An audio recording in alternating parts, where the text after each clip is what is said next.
Hello everyone. Welcome to Drishti Judiciary's Law MCQs program. Practice questions covering legal current affairs, general knowledge and previous year questions. Let's begin today's episode. First question is, who has been appointed as the 51st Chief Justice of India? Justice D.Y. Chandrachud, Justice Sanjeev Khanna, Justice N.V. Ramanna और Justice U.U. Lalit Bharat के 51वें मुख्य न्यायाधीश के रूप में किसे नियुक्त किया गया है? न्यायमूर्ति D.Y. चंद्रचूड़, न्यायमूर्ति संजीव खन्ना, न्यायमूर्ति N.V. रमन्ना या फिर न्यायमूर्ति U.U. Lalit? The correct answer is option B, justice Sanjiv Khanna. इसका सही जवाब है ऑप्शन बी, न्यायमूर्ति Sanjeev Khanna. Recently, the Union Government of India has officially announced the appointment of Justice Sanjeev Khanna as the next Chief Justice of India. Justice Sanjeev Khanna will be taking over as the 51st Chief Justice on 11th November 2024, following the term of outgoing CJI D.Y. Chandrachud.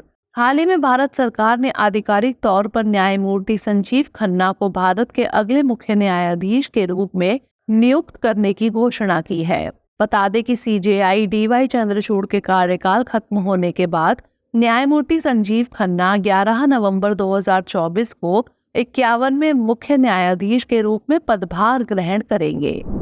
Next question, under which article of the constitution of India is free legal aid found? Article 19, article 14, article 39A और article 32।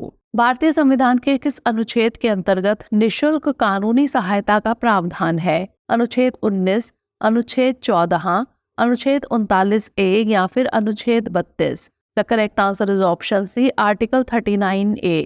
इसका सही जवाब है option C, अनुच्छेद 39A। Recently, in the case of Suhas Chakma versus Union of India and others, the Supreme Court issued guidelines regarding free legal aid to prison inmates. Article 39A of the Constitution of India specifically provides for free legal aid to ensure equal justice for all. हाल ही में सुहास चकमा बनाम भारत संघ एवं अन्य मामले में सर्वोच्च न्यायालय ने जेल के कैदियों को मुफ्त कानूनी सहायता के संबंध में दिशा निर्देश जारी किए। भारतीय संविधान का अनुच्छेद 39A सभी के लिए समान न्याय सुनिश्चित करने के लिए विशेष रूप से निशुल्क कानूनी सहायता का प्रावधान करता है।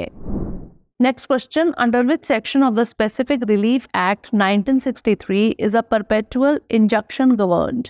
सेक्शन 36, सेक्शन 37(2), सेक्शन 40 और सेक्शन 44। विशिष्ट अनुतोष अधिनियम 1963 के किस धारा के तहत स्थायी निषेधाज्ञा का प्रावधान है? धारा 36, धारा 37(2), धारा 40 या फिर धारा 44? The correct answer is option B, section 37(2). इसका सही जवाब है ऑप्शन बी, धारा 37(2). Section 37(2) of the Specific Relief Act 1963 governs perpetual injunctions which are granted after a full trial on the case merits. विशिष्ट अनुतोष अधिनियम 1963 की धारा 37(2) स्थायी निषेधाज्ञा को नियंत्रित करती है, जो मामले के गुण दोष के आधार पर पूर्ण सुनवाई के बाद दी जाती है। Next question, which article grants freedom of religion in India? Article 26, article 25, article 30 और आर्टिकल 14। कौन सा अनुच्छेद भारत में धार्मिक स्वतंत्रता प्रदान करता है? अनुच्छेद 26, अनुच्छेद 25, अनुच्छेद 30 या फिर अनुच्छेद 14? The correct answer is option B, article 25। इसका सही जवाब है ऑप्शन बी, अनुच्छेद 25। Article 25 grants individuals the freedom to profess, practice and propagate their religion within the limits of public order, morality and health. अनुच्छेद 25 व्यक्तियों को सार्वजनिक व्यवस्था, नैतिकता और स्वास्थ्य की सीमाओं के भीतर अपने धर्म को मानने, अभ्यास करने और प्रचार करने की स्वतंत्रता देता है। Last question, the period of limitation for a suit for damages on account of malicious prosecution is 3 years, 1 year, 2 years और 5 years. दुर्भावनापूर्ण अभियोजन के कारण क्षति के लिए मुकदमा दायर करने की सीमा अवधि है 3 वर्ष, 1 वर्ष, 2 वर्ष या फिर 5 वर्ष? The correct answer is option B, 1 year. इसका सही जवाब है ऑप्शन बी, 1 वर्ष।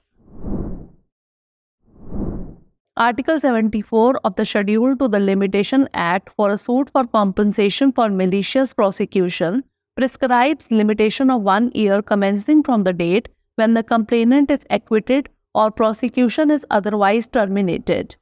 परिसीमा अधिनियम के अनुसूची के अनुच्छेद 74 में दुर्भावनापूर्ण अभियोजन के लिए मुआवजे हेतु वाद के लिए 1 वर्ष की परिसीमा निर्धारित की गई है, जो उस तिथि से प्रारंभ होगी जब शिकायतकर्ता को दोष मुक्त कर दिया जाता है या अभियोजन को अन्यथा समाप्त कर दिया जाता है.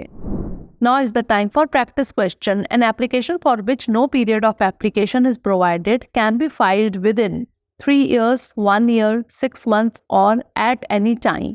आइए नोट कर लेते हैं अभ्यास प्रश्न.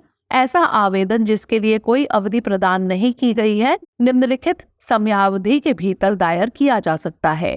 3 वर्ष, 1 वर्ष, 6 महीने या फिर किसी भी समय. Send the answer of this question in the comment section. Thanks for watching. इसका उत्तर हमें कमेंट सेक्शन में जरूर भेजिएगा. धन्यवाद. डियर व्यूअर्स, अपने एग्जाम की तैयारी को और बेहतर करने के लिए हमारे चैनल को लाइक, शेयर और सब्सक्राइब करना न भूलें.